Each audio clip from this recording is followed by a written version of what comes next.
प्यारे दोस्तों, नमस्ते। आज मैं आपको एक बड़ी ही रोचक कहानी सुनाने जा रही हूँ। पलक, तुम्हारी पूजा हो गई हो तो मुझे जल्दी से नाश्ता दे दो और टिफिन दे दो। पलक तुलसी की पूजा करते हुए कहती है, हे तुलसी माता, यूं ही सदा मेरे परिवार पर अपनी कृपा बनाए रखना माँ। पलक बहुत ही सुंदर, संस्कारी और धर्म कर्म में विश्वास करने वाली महिला थी। वो तुलसी माता की बहुत बड़ी भक्त थी। परिस्थिति कैसी भी हो, वो तुलसी की पूजा किए बिना नहीं रहती। उसका पति रमेश पास ही एक फैक्ट्री में काम करता था।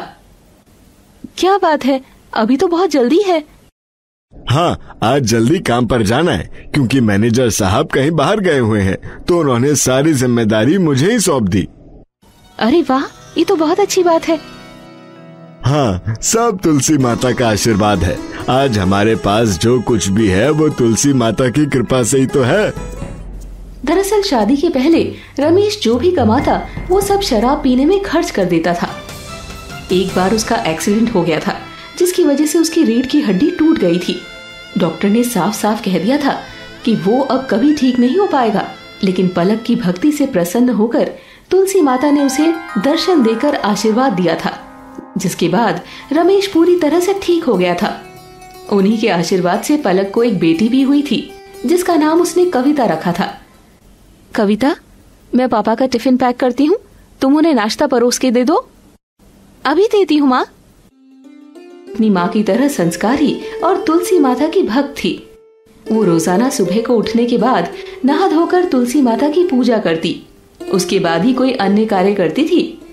बेटी, तुम्हारी 12वीं का रिजल्ट आया है। हाँ माँ, आज ही तो आने वाला था। बताओ माँ, क्या हुआ? क्या होगा? मेरी बेटी कोई साधारण थोड़ी ना है। हमेशा की तरह तुमने टॉप किया है। कविता पढ़ाई में बहुत अच्छी थी।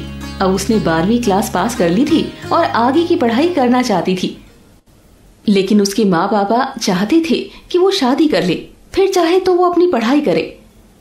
बेटी, मैं जानती हूँ तुम अभी शादी नहीं करना चाहती हो, लेकिन हमारे समाज में बेटियों को ज्यादा दिन तक कुंवारी नहीं रख सकते।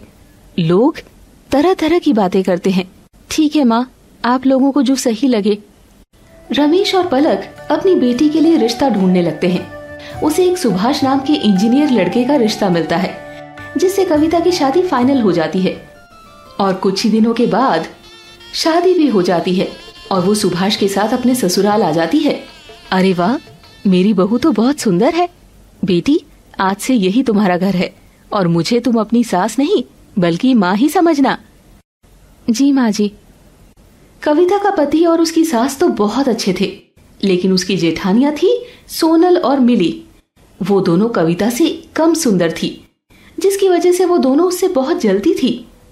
देखो तो जरा, आते ही कैसे माँ जी को पटाने में लग गई है। हाँ, अपने आप को बहुत सुंदर समझती होगी। खैर, हम भी कम थोड़ी ना है। वैसे कविता, हम तुम्हारी जेठानियां हैं, जरा हमारा ध्यान भी रख लेना। ऐसा ना हो कि सिर्फ सुभाष के साथ ही लगी रहो। अरे, ये कैसी बात कर रही हैं आप दीदी? आप दोनों तो मेरी बड़ी बहन समान हैं। हाँ हाँ, वो तो वक्त ही बताएगा। एक तरफ जहाँ सोनल और मिली जलनशील और आलसी स्वभाव की थी, तो वहीं कविता हर मामले में अच्छी थी। वो घर में सबकी बहुत इज्जत करती थी, जिसकी वजह से सभी उसे बहुत मानते थे। लेकिन सोनल और मिली को ये सब बिल्कुल पसंद नहीं आता। वो कविता को परेशान करने का एक भी मौका नहीं जाने देती, जबकि कविता रोजाना सुबह सवेरे घर की सफाई कर लेती और सबको चाय देने के बाद नहा धोकर घर के मंदिर में और तुलसी माता की पूजा करती और फिर घर का सारा काम, जिससे उसकी सास बहुत खुश रहती थी। बेटी, जब से तुम इस घर में आई हो, ऐसा लगता है जैसे मेरे घर में लक्ष्मी जी का आगमन हुआ है। हमेशा इसी तरह बनी रहना बेटी। कविता तुलसी माता की भक्त थी, जिसकी वजह से वो तुलसी माता की खूब पूजा करती थी। लेकिन उसकी दोनों जेठानियां उनको इस बात से परेशानी होती थी, यहाँ तक कि उसकी भक्ति से भी वो दोनों जलती रहती। ऐसे में दोनों ने मिलकर एक योजना बनाई। अरे वाह मिली, आज तक तो मैं सोचती थी कि तुम्हारा दिमाग मुझसे कम चलता है, लेकिन तुम भी कम चालाक नहीं हो। क्या योजना बनाई है तुमने? अब देखती हूँ कि कैसे कविता तुलसी की पूजा करती है। दोनों अपनी योजना को सोचकर काफी खुश थे। उसके दूसरे दिन सुबह को जब कविता उठी और आंगन में तुलसी माता की पूजा करने गई तो वहाँ पर उसे तुलसी का पौधा नहीं दिखा। हे तुलसी माता, ये क्या? यहाँ से तुलसी का पौधा कैसे गायब हो गया? माँ जी, क्या आप जानती हैं कि तुलसी का पौधा यहाँ से किसने हटाया?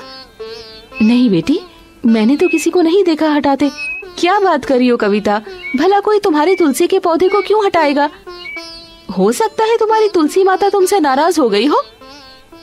सोनल और मिली कविता का मजाक बना देती है, लेकिन कविता उन दोनों को कुछ नहीं कहती और सुभाष को बोलकर तुलसी का नया पौधा मंगवा लेती है और उसे चौड़े में लगा देती है। मिली चुपके से कविता को तुलसी पूजा करते देखती है। मैं भी देखती हूँ कब तक ये तुलसी का पौधा खरीदकर मंगवाती रहती है। दरअसल सोनल और मिली ने मिलकर रात को ही तुलसी का पौधा उखाड़कर फेंक दिया था। अब फिर से जब कविता ने दूसरा पौधा मंगवाया तो उसे भी रात को चुपके से उन दोनों ने उखाड़कर दूर फेंक दिया। ऐसा कई दिनों तक चलता रहा। कविता पौधा मंगवाती और उसकी जेठानियां उसे उखाड़कर फेंक देती। अब तो सुभाष भी परेशान हो गया। कविता, ये क्या चल रहा है? आखिर ऐसा कब तक चलेगा? मुझे भी कुछ समझ नहीं आ रहा है। आखिर ये सब कौन कर रहा है? किसी को मुझसे क्या दुश्मनी हो सकती है? देखो, तुम ऐसा करो कि कुछ दिनों तक पौधा मत लगाओ। इससे होगा ये कि जो भी तुलसी का पौधा उखाड़ रहा है वो अपने आप ऐसा करना बंद कर देगा। लेकिन मेरी पूजा का क्या होगा? कुछ ही दिनों की तो बात है। मैं भी परेशान हो चुका हूँ रोज रोज तुलसी का पौधा खरीद कर। आज आखिरी बार मैं लाकर दे दूंगा, उसके बाद मैं कुछ दिनों तक नहीं ला पाऊंगा। सुभाष ने तुलसी का पौधा लाकर दे दिया और कविता ने अच्छे से पौधे को तुलसी चौड़ा में लगा दिया। हे तुलसी माता, मुझे नहीं पता कि ऐसा मेरे साथ कौन कर रहा है। माँ, अगर कल भी उसने ऐसा किया तो सुभाष मुझे पौधा लाकर नहीं देंगे। ऐसे में आपकी पूजा कैसे करूंगी माँ? अब आप ही कुछ करो माँ। उस दिन रात को सबके सोने के बाद हमेशा की तरह सोनल और मिली तुलसी का पौधा उखाड़ने गई और जैसे ही दोनों ने पौधे को हाथ लगाया कि उन दोनों का हाथ तुलसी के पौधे में चिपक गया। अरे ये क्या? मेरा हाथ पौधे में चिपक गया। अरे दीदी, मेरा हाथ भी तुलसी के पौधे में चिपक गया है। हे भगवान, ये क्या हो रहा है? अब क्या करें? क्या करें हम दोनों? दोनों ने अपने हाथ छुड़ाने की बहुत कोशिश की, लेकिन वो हाथ नहीं छुड़ा सके। जब सुबह हुई और कविता तुलसी का पौधा देखने आई तो जेठानियों को उस हाल में देखकर दंग रह गई। कविता, हमारे हाथ चिपक गए हैं, कुछ करो, हमारे हाथों को छुड़ाओ। तभी उनकी सास और घर के सभी लोग उनकी आवाज सुनकर आ जाते हैं। अरे ये क्या हुआ इन दोनों को? पता नहीं कैसे इनके हाथ तुलसी के पौधे में चिपक गए हैं। तुम दोनों यहाँ क्या कर रहे थे और ये कैसे हुआ? हमें माफ कर दो कविता, हम ही रोजाना तुलसी के पौधे को उखाड़कर फेंक देते थे। क्या? लेकिन तुम दोनों ऐसा क्यों करते हो? क्योंकि हमें कविता से जलन होती थी, इसीलिए हम उसे परेशान करने के लिए ऐसा करते थे। हमें उसकी भक्ति पर बिल्कुल भी भरोसा नहीं था। हमें माफ कर दो कविता, अब से हम कभी तुम्हारे साथ गलत नहीं करेंगे। हे तुलसी माता, कृपा करके इनकी रक्षा करो माँ। तभी वहाँ पर तुलसी माता प्रकट हो जाती है। तुलसी माता कहती है, इन दोनों ने मेरे प्रति तुम्हारी आस्था का मजाक बनाकर अच्छा नहीं किया है। इन्होंने तुम्हें बहुत परेशान किया है बेटी। मैं इन दोनों को इसकी सजा जरूर दूंगी। माँ, इनकी ओर से मैं आपसे क्षमा मांगती हूँ, इन्हें माफ कर दो माँ। ठीक है बेटी, तुम कहती हो तो मैं इन्हें माफ कर देती हूँ और तुम्हें आशीर्वाद देती हूँ कि तुम्हारी सारी मनोकामना पूरी होगी। मेरा आशीर्वाद हमेशा तुम्हारे साथ रहेगा। इसके बाद तुलसी माता अंतर ध्यान हो जाती है। अब सोनल और मिली को अपनी गलती का एहसास हो चुका था। अब वो दोनों भी तुलसी माता की पूजा करने लगी और सबके साथ अच्छे से मिलकर रहने लगी, जिससे उनका परिवार खुशियों से भर गया।